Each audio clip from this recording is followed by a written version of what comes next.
the military, let alone the Air Force, but the military as a whole, it's a male-dominated field. It's a male-oriented type of field that people go into. And especially communications or cybers, you think about these guys that sit in dark rooms that have these headphones on and that are, that have all these screens around them. And then you can imagine me in a room full of them. Just, I felt like I had to earn my place. I had to earn my right. I was just as tough as you guys. I heard, work just as hard as you guys.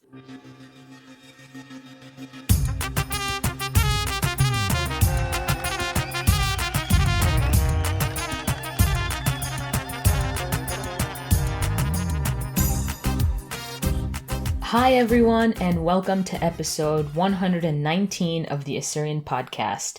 It's Ninorta here, and I am super excited to bring you another story this week.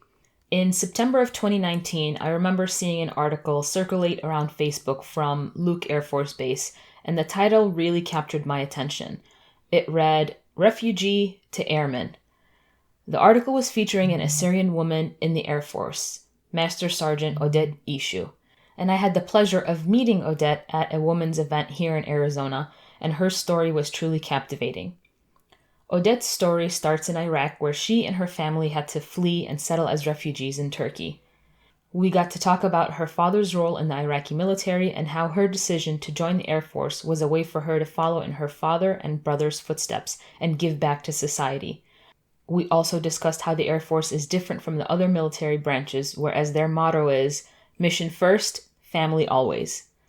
Now, the Air Force has 20.9% females, and of that 20.9%, only 5.2% are in cyber or the communications field. And Odette is defying the odds in her male-dominated field in cyber operations as Operations Flight Chief. We also get to hear about her deployment in Afghanistan and how she overcame a difficult period in her life. Before we get to this interview, I want to remind you to make sure you subscribe to the podcast, rate and review us wherever you're listening. Also, if you know someone who should be on the podcast, please reach out to us. You can find out more information about nominating future guests on our website. Lastly, the Assyrian podcast is brought to you by Tony Kalagrakos and the Injury Lawyers of Illinois and New York.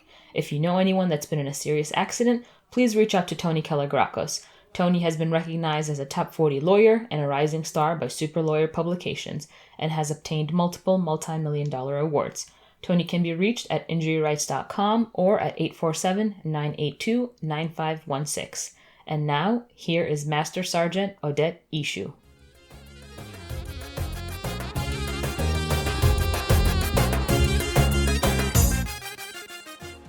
Can you start off by telling us about your life in Baghdad? I know you were born there, your family.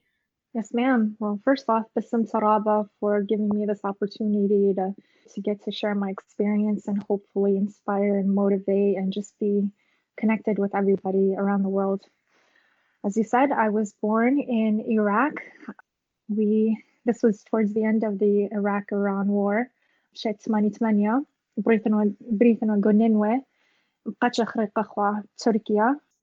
can you tell me about that and why you guys had to leave? Well, we had to leave because Saddam saw the ethnic minorities as a threat to his country, specifically the Assyrians, the Christians. He felt as if that they were going to partner up with the Westerns, that being America and NATO allies, to oust him as the president, more so as a dictator. Mm-hmm. My father and mother wanting a better life for all of his kids and not wanting them to have the same future, he decided that it would be best to pretty much mm-hmm. And by that, it meant essentially traveling by night and during the day hiding mm-hmm. wherever we could seek refuge. Sometimes it would be in fellow Assyrian homes that would let us stay there for a little bit and then again wake up in the evening, travel to the next neighboring village up until we made it to the refugee camp. We had to have our hair cut incredibly short because of the fear of disease and lice and different things that we had to deal with. Can you expand a little bit on that? Little bit? How long were you there? For about 2.5 years. Okay. And did you have family there? Where were you staying? Yes, ma'am. So we stayed in, they call it Gocampa. I had my mom, my That's dad. in the refugee camps.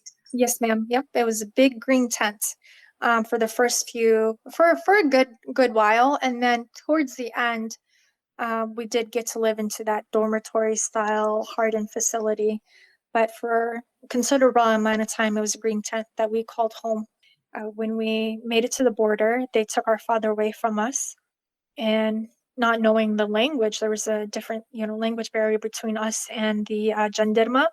We didn't get to see our father for another 2.5 weeks or whatever have you. And most of the men that were taken away really don't talk about what happened there, but they were sent to their own different type of detention camp and just trying to see if they were trying to infiltrate Turkey or if they were trying to bring guerrilla warfare or any type of, harm or ill intentions towards their country. And it just also didn't help that we were Suraya trying to escape Iraq and going into another predominantly Islamic country.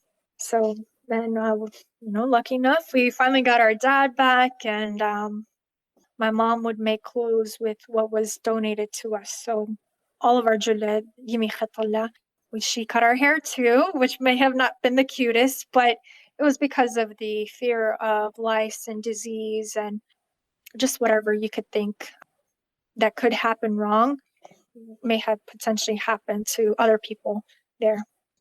And what compelled those at the refugee camp, if you will, governing that area was because of my dad's story. Essentially, we had no choice of going back.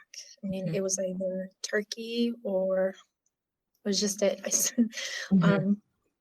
Because what was his title in the army? Good question. So my dad said Awiwa Dhabut, but it was for the commandos. So that is like our equivalent of our special forces here in the American military. Yes, So ma'am. you said that because of your dad's story, can you Because tell of my me about dad, that? Yeah. they were compelled to help my father find a home. It was actually 3 countries at the time. It was America, Canada, and Australia that were allowing refugees to enter in their country. My mom and dad both wanted America. That was their number one pick. And they interviewed and they kind of bumped us up in the line, if you will, because of what he's been through. And the interview process was very thorough, in depth. They wanted to make sure that whether he be in Turkey or to go to America, that they were not going to try to, I guess, be homegrown terrorist or have other than the intent that they made evident. They just want to seek asylum and refuge in a country that will allow them to practice their religion and not be forced to join a military and be turned against. Very thorough. It was very in depth. Fingerprints, swabs, you name it. Going through the interviews and everything like that my parents had to go through to then finally being told after 2.5 years, and this is if you will, a fast track for 2.5 years, to finally get picked up by America. And from there, our journey really began. Flew to Germany, and from Germany to New York, and to New York, Chicago, which it's been home ever since I left, packed up my bags to go to the Air Force. Yes, ma'am. Do you remember much of it? So I don't remember much of Iraq, but I do remember Turkey, bits and pieces, vague memories. I remember waiting in line with my older sister to get blankets and to get like food accommodations and things of that nature. I remember when we lived in the hardened facility for a while, we lived in a tent, and then we were able to move into kind of like a dormitory style module type rooms. But really, it was because of my parents' endurance and strength and willingness, determination to come to America, wanting a better family, knowing that there wasn't a future or much less opportunity to develop and grow as Suraya in Iraq, our ethnic homeland. So definitely the formative years were rough, especially by the time we made it to Turkey, still not wanted, still being discriminated against. And we had to meet with the IOM, which is the International Immigration organization that helped us, and really it was my dad's story, him being a part of Saddam's military by force, and essentially we're not able to go back because we were seen as traitors after the war. And when America started to invade Iraq, the Kuwaiti invasion and Desert Storm, Desert Shield, all of that. So it's definitely not a good time, nor did we ever have the chance to go back. We applied to come to America, and we had the opportunity to come here. And I guess, if you will, the rest was history. So that was from 1993 when we came to America. Actually, June of 93 when we came to America. Pretty young. I started kindergarten here. Going to school in inner city Chicago was definitely rough. It wasn't the best of conditions, but that's all we could afford. My dad, we lived in a 2-bedroom apartment. My dad worked 3 jobs. Mom worked, 2 jobs essentially, being a mother full time and then working, kind of like when my dad was at work, she was at home, and having a different schedule just to provide for food and roof over our head. And it wasn't until I was about 11 years old when we moved to the suburbs. And mind you, all along, like we were raised with this never forgetting where you came from, always being raised in the church, and always being so centered and close to the faith, the culture, and just staying well grounded. We were never very, I guess, polarized one way or another into Iraq was bad, this is what happened to us, now we're here. And it was just a fondness of what they used to know, and now all the opportunities. We moved to the suburbs, graduated from high school. It was a little bit after, this was around the time when America invaded Iraq, and shortly after 9/11, I was still in high school. Well, when 9/11 happened, I was actually in 8th grade. And then when I was in high school, I was just very interested in politics. I was very interested in the Middle Eastern culture, what was going on. Definitely figured that I had a yearning to understand where we came from. Why did it become like that? Why was it so polarized into becoming this like radical Islamic state, and really finding an identity for ourselves, ethnic homeland, and being raised in America, but yet having these traditional values and upbringing. And I always wanted to give back. I always wanted to kind of be the quote unquote not stereotypical Assyrian. I wanted to do something completely different. Nobody sought out to do something like that. I was like, I am going to graduate high school. And it wasn't much longer after high school, my brother went into the Air Force basic training, and we flew down to San Antonio for his graduation. And this was back in 2008. And just seeing the changes that he went through, it was awesome. It really was. I mean, he went in as this, civilian, if you will, and the changes that they made, I was like, I want that. This is how I'm going to change. What changes did you see in him? It was more so game oriented, more so, a kid that grew up from, experiencing high school to now living in this adult world and kind of trying to figure out like work life, college, and still trying to kind of join the workforce, but still, I guess life really happens fast after you graduate high school. And so you kind of have to figure it out for yourself. And it was just, he was just very used to his own routine, his friends, his work. And this was just something that, and even when he was young, he also wanted to follow my father's footsteps. Mind you, not joining the Iraqi military, but in a way of like, continuing the legacy of serving your country. And our older sister, actually, at that point, we lived in Arizona. There was a recruiter that wasn't too far away from where we lived. And she was just kind of like, I've heard great things about the Air Force. And mind you, things in the Middle East were incredibly bad because he went to different recruiters. He went to the Marines, he went to the Army just to see what opportunities were out there. And they're like, yeah, come in. We're going to infantry. You're going to be on the front line. You're going to do all these amazing things, if you will.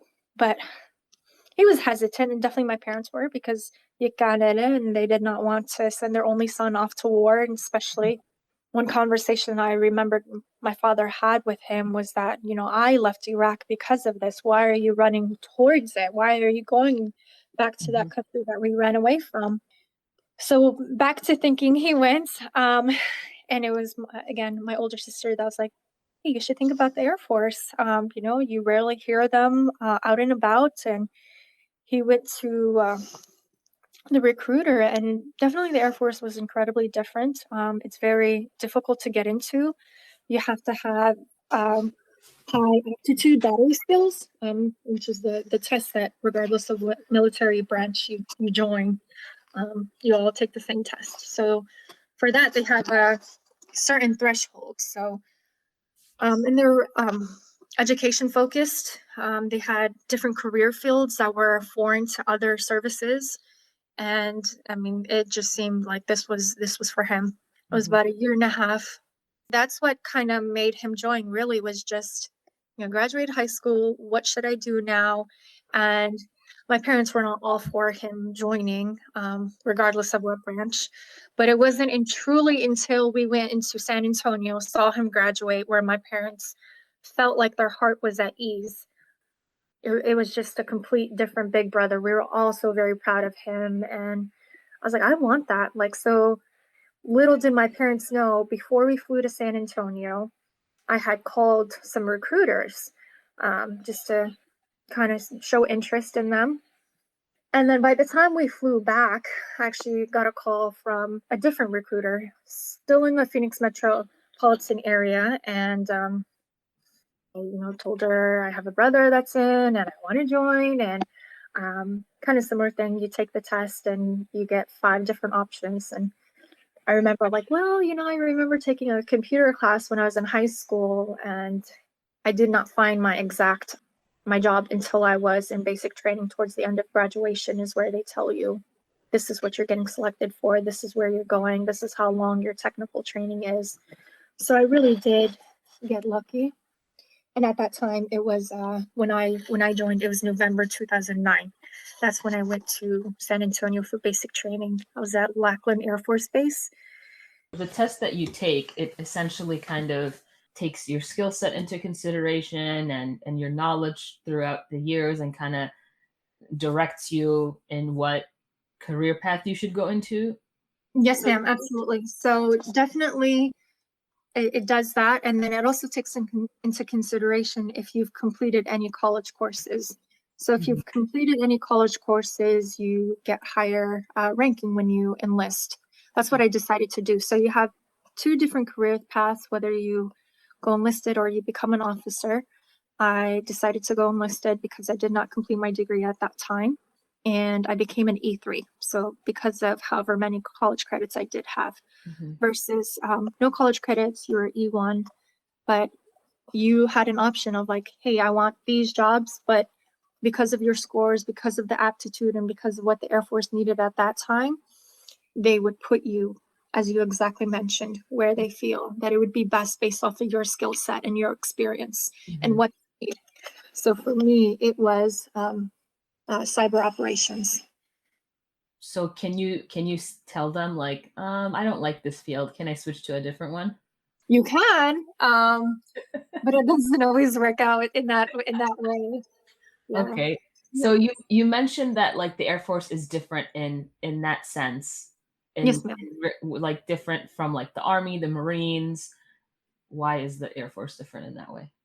They are more intellectually driven.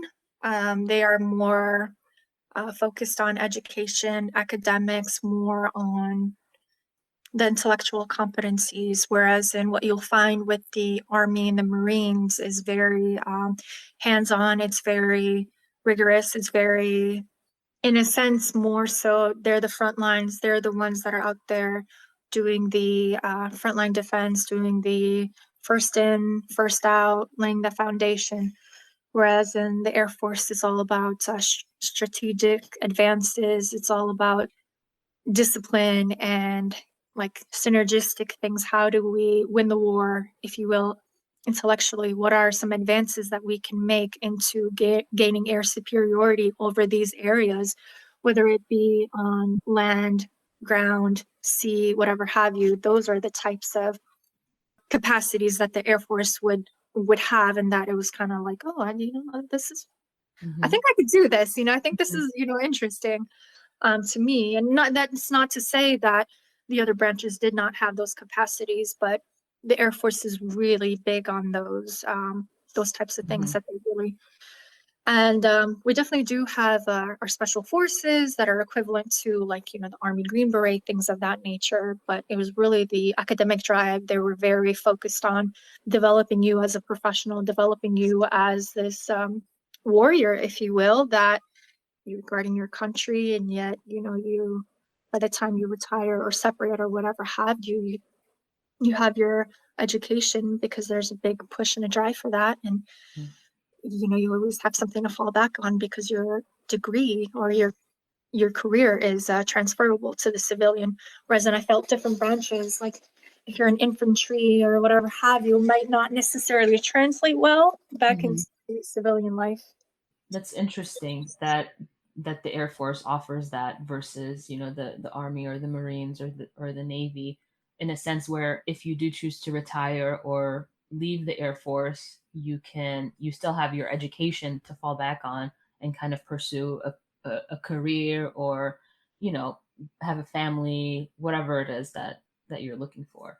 Absolutely. The Air Force has this thing where we say mission first, which means, above all, everything, the mission will always come first, your job, what you are tasked to do. But it also says family always. So I love that. It is mission first, family always. You mentioned that, so after you took the test, you got into... Yes, ma'am. Cyber operations. What that means is technology management, a little bit of information management, whether it be protecting the Department of Defense systems, networks, domains, controlling attacks, whether it be ethical or penetration to the system at all times, whether we're here in garrison or we're downrange.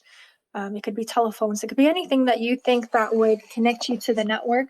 That is what we do to either fix, protect, or to try to penetrate into different entities, like to their system, to protect ours, and just to kind of be more focused towards technology protection. And really, it's where the entire world is going. So it's kind of something that grew on me. It wasn't something that I definitely picked for myself, but they were like, you would be great at this. And what was the timeline? So after you graduated high school until now that you're a master sergeant, what's been the timeline? So for me, I think this is a big part of how all Assyrians grew up. You were raised with this, like, you're going to be academically driven, you're going to be strong, you're going to be independent, you are never going to forget where you came from, and you're going to have strong ties to the culture. So what really drove me was when I graduated high school. This was in 2006. I joined the military in 2009. So I was about 21. I had a little bit of college credits. So I went in as an E3. I graduated basic training in December of 2009. And we basically got shipped. So from Texas, we got shipped to Mississippi. That was where my technical training was at. I was there until April of 2010. So it was for 4 months. And then my very first duty assignment was at the National Security Agency, the Texas Cryptologic Center. So essentially, what does that mean? I went back to Texas, and I was working for NSA at the time, which was truly an amazing community. And it was dealing with intelligence, whether it be counterintelligence or human intelligence, or again, where I fit into the picture is the cyber aspect of it, protecting our systems, our domains, and making sure that we have clear communication with those that we're trying to work with. So I was there for about 4.5 years. I then got transferred to Colorado. From Colorado, I got transferred to Arizona. And from Arizona, I am now here in Mississippi. And you could say, so now this November will mark my 11th year in the service. Wow. Yes, ma'am. So I tested whenever I was eligible to test for the rank progression. I made it every time the first time. So when I tested for E5, which we call our staff sergeant, I studied really hard. I studied, because the military, let alone the Air Force, but the military as a whole, it's a male dominated field. It's a male oriented type of field that people go into. And especially communications or cybers, you think about these guys that sit in dark rooms that have these headphones on and that are, that have all these screens around them. And then you can imagine me in a room full of them. Just, I felt like I had to earn my place. I had to earn my right. I was just as tough as you guys. I heard, work just as hard as you guys. And it was just that resiliency that I was raised with, that my parents instilled in me and my siblings at a young age, that right after I left work, I went home and it was either I was in school or I was studying. I made E5 my first time, which is staff sergeant. I made E6 my first time, which is technical sergeant. And I made E7 my first time, which is master sergeant. All of those, regardless of what branch you're in, is incredibly difficult to make your first time. It really is.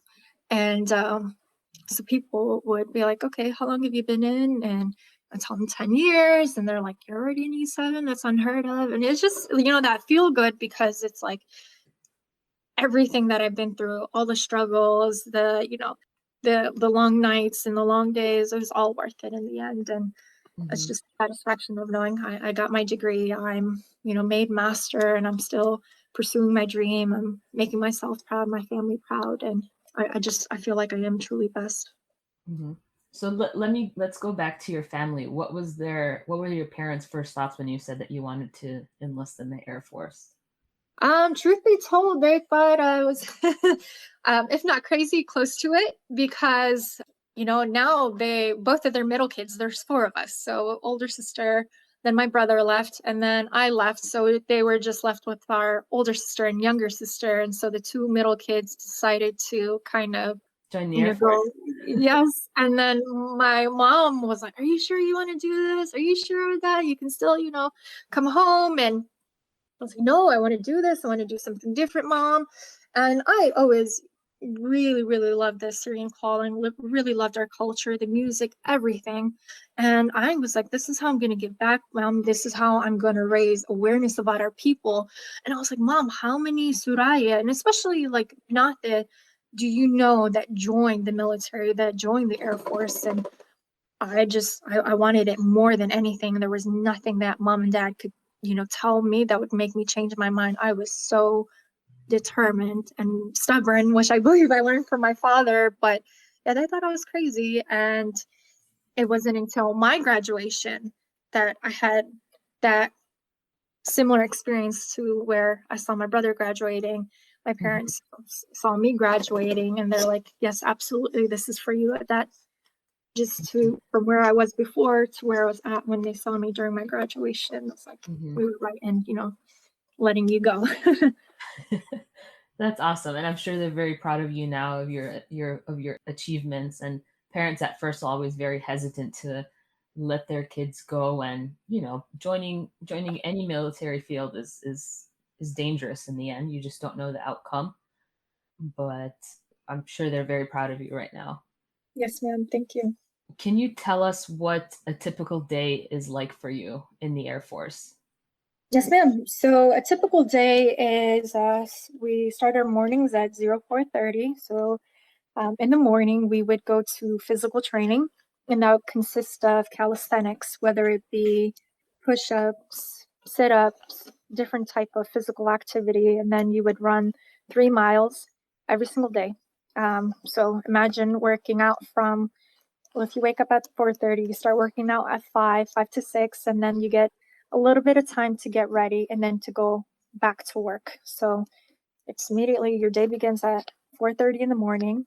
You pack your uniform, you have your physical gear that you have to, which is a part of your uniform that you need in formation. And then from there, you start your workday. You're in your regular, we call it OCP. So it's the uniform of the day.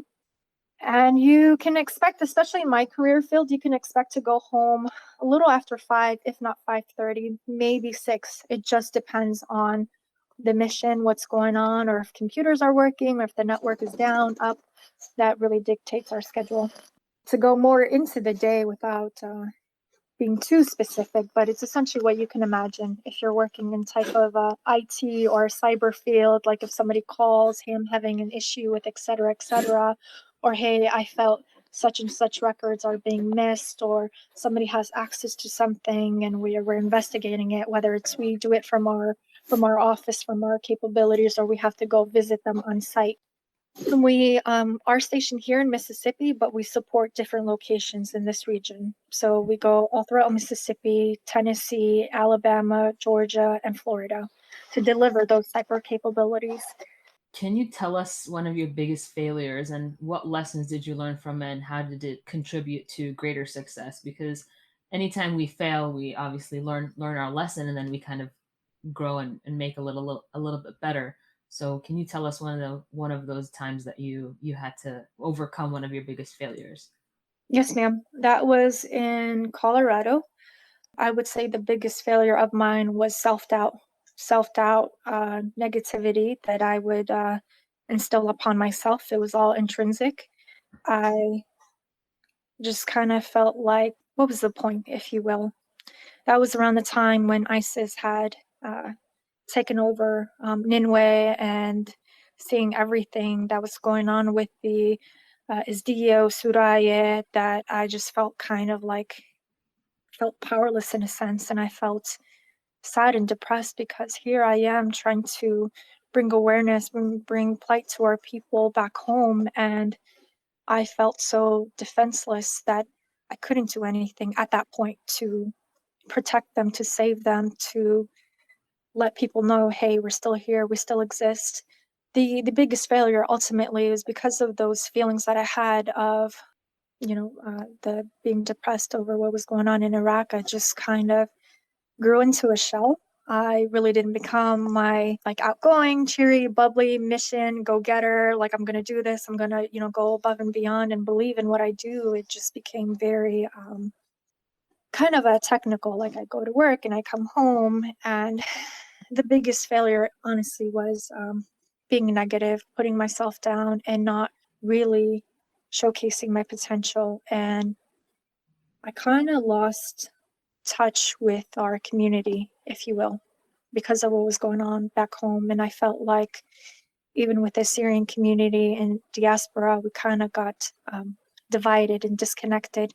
Mhm. And it really affected me personally. So I would say the toll of what was going on back home and how I felt being a part of the service and feeling like I was alone and less than, if you will, because I felt like growing up I had many challenges to overcome. And for whatever reason, at that point in my life, it all came back in Colorado, where I was just kind of feeling like, what is the point of this? What's going on back home? Is this what God wants me to do? Should I continue? I don't really feel good about myself. And I just kind of, I guess, lessened myself, whereas in I took my shine away from myself just because I felt unworthy. And that was definitely a hindrance on my part. So how did you overcome that? When I requested to be transferred to Arizona, Okay. So closer to family. yes, ma'am, closer to family. And it kind of was where the circle began. I was able to go back because I joined the Air Force from Arizona. And I went back to Arizona to where it all started, if you will.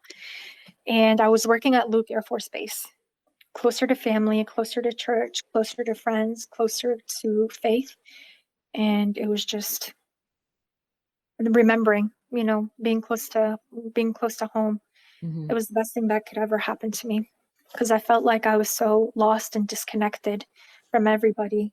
Hmm. And thankfully, they allowed me to go to Arizona, and it was the best thing that's ever happened to me because I felt like my career really was on a projectile, a positive projectile from there, that I remembered who I was, and I became, and it wasn't a feeling of like I wanted to return to the old Odette, like this is who I am now. I've been through all of these struggles, and I'm happy that I experienced those low moments in Colorado because of what I was able to accomplish in Arizona and even here in Mississippi, it just continues to motivate me. It continues to catapult me to do better to now that I'm in charge of many other airmen that I have that ability to motivate them, to inspire them, to, not let them feel lonely or down or depressed or anything like that. So it was really Arizona, my family, being back home with Suraya and knowing that we aren't forgotten and that we had a thriving community really in Arizona. It was the best thing ever. And then when you would walk around or you'd be in church and you'd be like, oh, today is Odette to go Airforce. And I was like, absolutely, that's me. It was really awesome, because even in the Assyrian community, we don't have that many people that join, let alone women that join the Air Force. And it was just a very proud moment. Have you ran into any Assyrians in the Air Force? Actually, I have. Aside from, of course, my brother that joined in a year and a half before me, I actually met another Assyrian. He was also in the cyber operations field. And oddly enough, he was also stationed in Arizona. We were at the same unit. His last name was also Esho, but with 2 O's. So it was just so, it was so weird. Have you seen any Assyrian females in the Air Force? I have, and it's only after you meet like one Assyrian member that you're like, okay, then I'm running into more of them, because I was used to meeting like whether it be Americai or whatever have you. And yes, I ended up meeting another Sureta when I was in Colorado, and she was a big part of my overcoming, the sadness and depression because I was just kind of like, there's no other Assyrian that's doing what I'm doing. Should I get out? And I felt like God brought her into my life, and I was really happy. Oh, that's awesome. That's awesome. I know you were featured in an article. I think it was the Luke Air Force Base that had done the article, and I really liked the title of it, that it said Refugee to Airman or Airwoman, right? Yes. So, can you tell us a little bit about that and how you were featured in this article? Yes, ma'am. I was, as you would say, just minding my own business, doing my job. One day I get called into my chief's office, which is our E7, which, if anybody that's listening that is also in the military, it's kind of a big deal. So if you're getting called into your E7's office, it's either you gotten in trouble or there's something that you really got to talk to them about. And I was like, okay, what did I do? I didn't do anything, but let's see. And get called into his office. He calls me by my first name. He's like, Odette, do you know why you're here? And I was like, no, sir, not really sure why. And he's like, well, tell me a little bit about your upbringing. And then I'm like, okay, so I began to tell him I'm Assyrian ethnically, from the ethnic region of Iraq, and was telling him about the homeland, Mesopotamia, and how we came to America and everything like that. And he had told me our public affairs have heard about me. So word of mouth spread, and that they wanted to meet with me. And he's like, I just want to make sure that that's okay with you, but I first wanted to get to know you. And he said, after hearing your story, I think you should talk to them.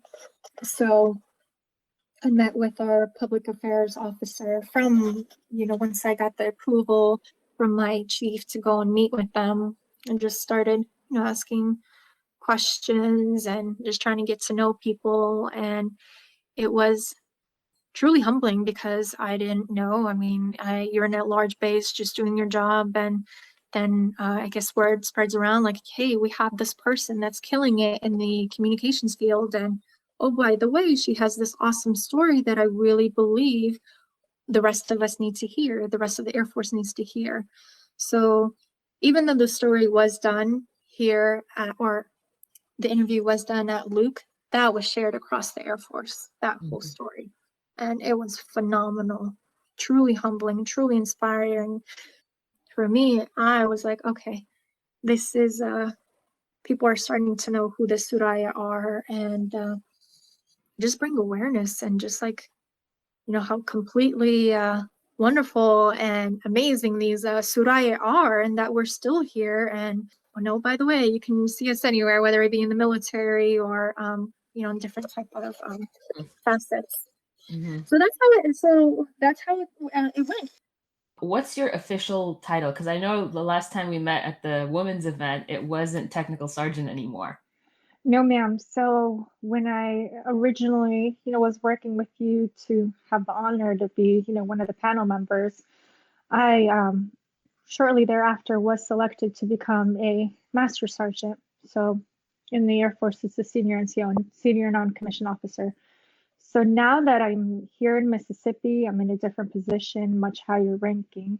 It's the master sergeant. Well, we call it senior NCO, but really I am a master sergeant E7 in the Air Force. And because I work in the cyber field, so I'm in the flight chief in charge of cyber operations. Have you ever been deployed to another country?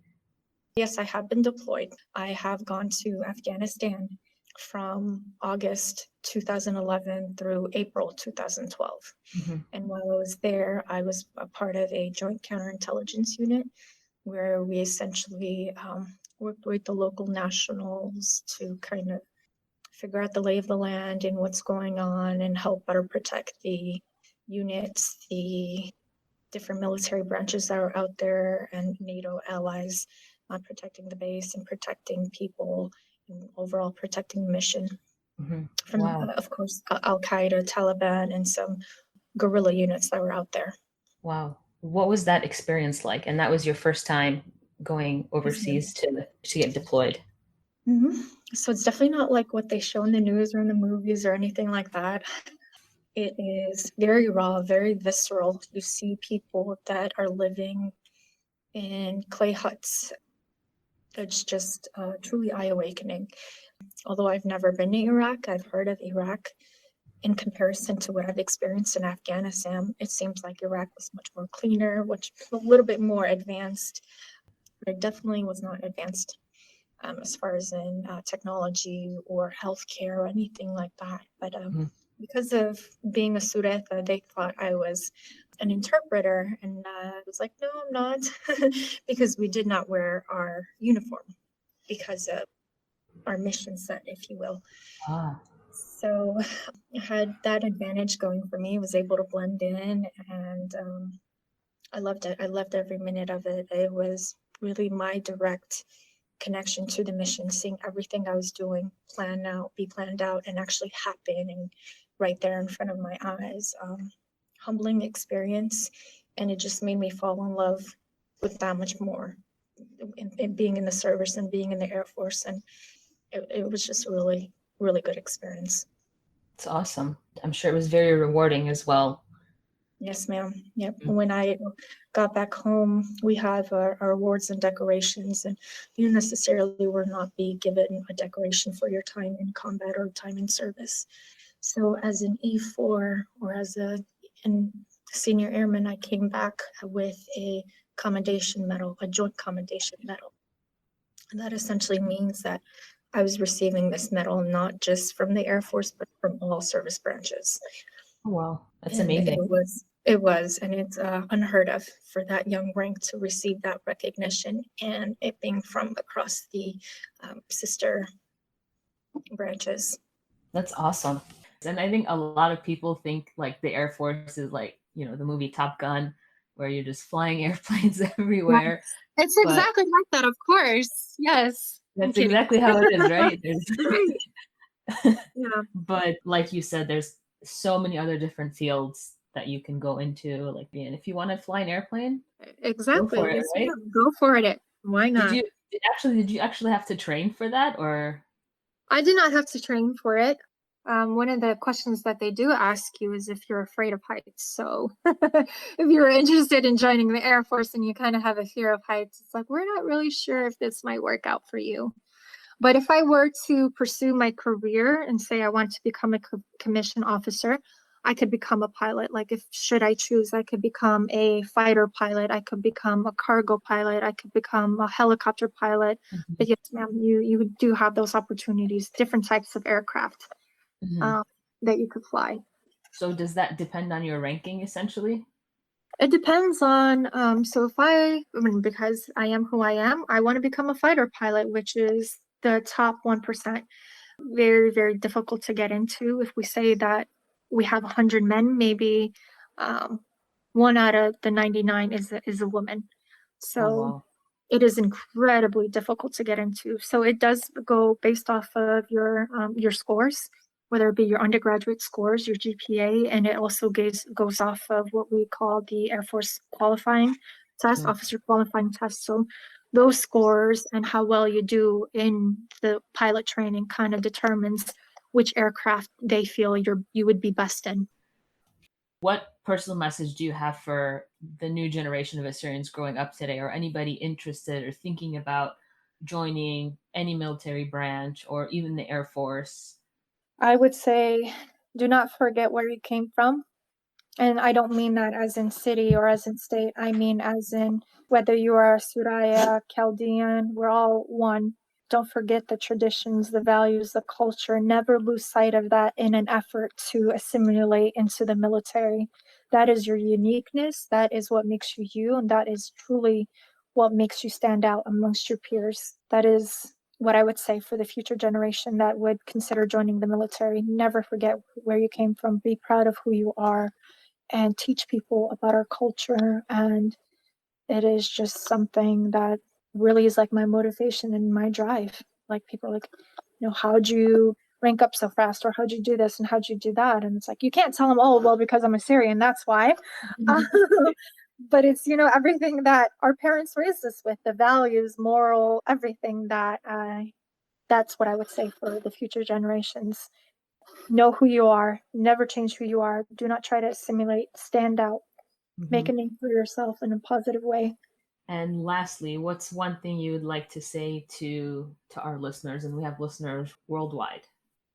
I would say to all of our listeners worldwide, regardless of where you stand on the Assyrian spectrum, if you will, whether you truly believe in the cause or are you, hey, I'm living in a different country now, so I'm going to, in a sense, I forget who I am and be this westernized or whatever type of version. Don't do it. Mhm. Don't do it. Be Assyrian to your core, be Chaldean to your core. Of course, adhere to the law and the structure and governance of those countries, but don't ever forget where you come from. I don't believe things in the Middle East are going to get better for the foreseeable future. I don't believe that we're going to be going back, if you will. We won't be having, even though I hope Hawatan Athrad Ganan, but because of those is why I say to the Assyrians around the world, when we're raising future generations or even amongst yourselves, never forget who you are, never change who you are, pursue to get an education. Remember why our parents, our grandparents, whomever we had, why they came into this country, and stay clear of the negativity of the world and take care of yourself, whether it be health, spiritually, physically, academically, and just always think about the community, the Syrian community, and never forget where you came from. So that is my biggest, I guess I would say my biggest sense of like pride. Mhm. That is one thing that I don't have with many other people, my uniqueness. So if there are any Suraya, whether they came from Iraq or any other country in the Middle East, consider joining the military. It does not have to be the Air Force, but it really changes who you are for the better. I Mhm. would say even if you're, born here in America, consider, or whatever country, consider giving back, be a Mhm. public servant. It really is kind of like an amazing feeling, an amazing calling, something that I go home with feeling a sense of satisfaction, feeling a sense of I'm doing something for my nation, for my culture, for my people. I don't feel like as if my efforts are frivolous or that I don't matter, because they do. I do. Mhm. That's what I would say is consider joining, or being a productive member of society.